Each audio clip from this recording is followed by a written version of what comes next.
Bismillahirrahmanirrahim. Assalamualaikum warahmatullahi wabarakatuh.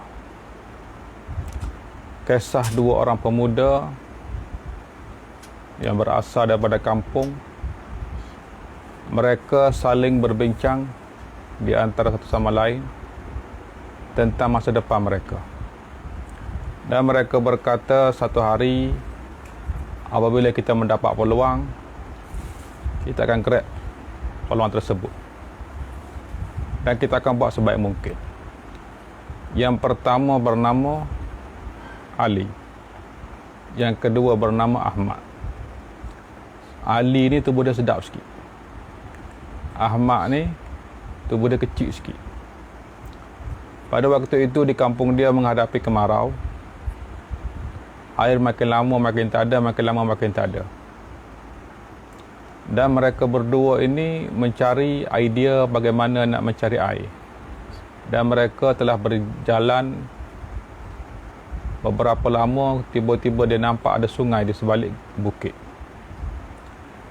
Dan penghulu tempat dia tinggal bagi cadangan, siapa yang boleh bawa air satu baldi, kita akan bayar harga. 2 baldi, kita akan bayar 2 kali ganda. Maknanya penghulu ataupun pemimpin tempat itu akan bayar. Siapa yang boleh bawa air ke kampung dia, dia akan bayar. Makin banyak dapat bayaran. Jadi Ali dan Ahmad sangat excited. Mereka pun beli baldi dan mengangkat air daripada sungai di balik bukit ke kampung mereka.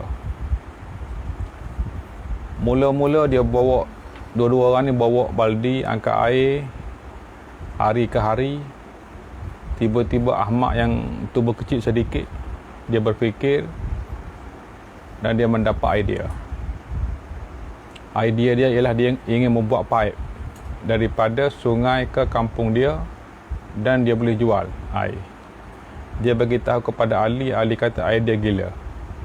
Idea ini tidak boleh dibuat, ini idea gila. Dan dia cerita kepada orang kampung semua ketawakan dia.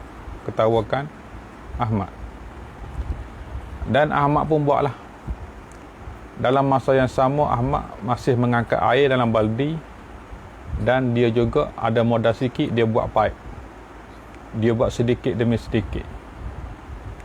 Dan Ali masih buat benda yang sama. Ali nak dapat lebih, dia bawa baldi yang lagi besar untuk dapat lebih. Dalam masa beberapa tahun, mereka makin lama makin tua. Makin lama makin tua. Dan Ali mula rasa tidak larat lagi nak bawa baldi.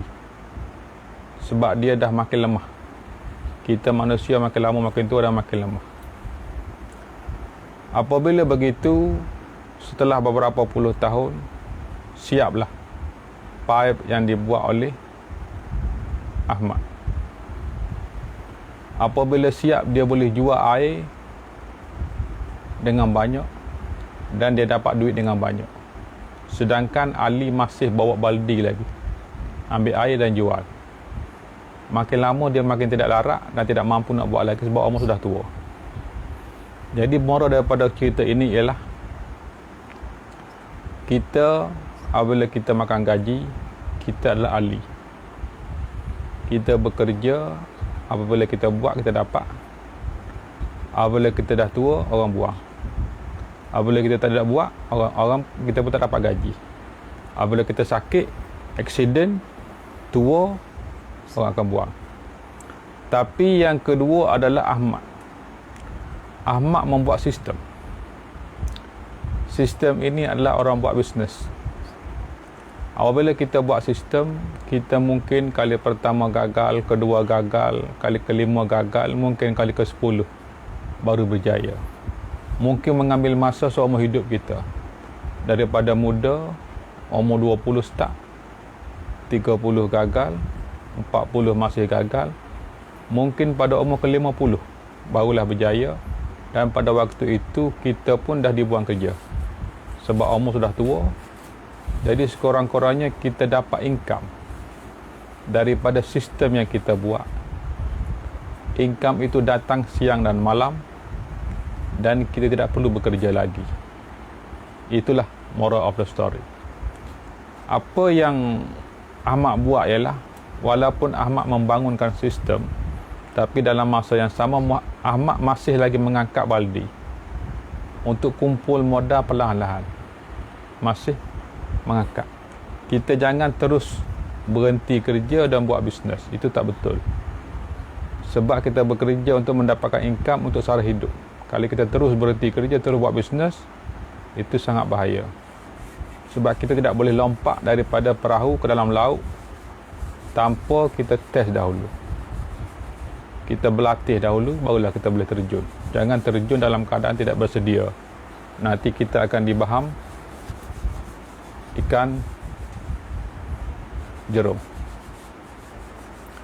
Dan apa yang kita belajar daripada kisah ini ialah, kita makin lama makin tua, makin lama makin penat, makin lama makin tidak bermaya, orang pasti akan buang. Ada saya jumpa banyak bos-bos saya dahulu sudah kena buang kerja. Ada yang berumur 54 tahun, ada yang berumur 52 tahun, ada yang berumur 60 tahun, dan ada yang berumur 63 tahun. Sebab dia terlalu mengharapkan zon nyaman. Dia rasa selesa dengan kerja dia. Dia ingat dia boleh kerja sampai mati. Rupa-rupanya tidak. Ingatkan panas sampai ke petang, rupanya hujan di tengah hari. Itulah yang berlaku kepada kita manusia. Jadi kita kena bangun sistem. Bangun sistem dengan buat bisnes. Walaupun kita masih bekerja, kita kena buat daripada sekarang. Kerana satu masa kerja itu akan hilang disebabkan oleh usia kita yang tidak dapat dielakkan. Okey, sekian, terima kasih. Assalamualaikum.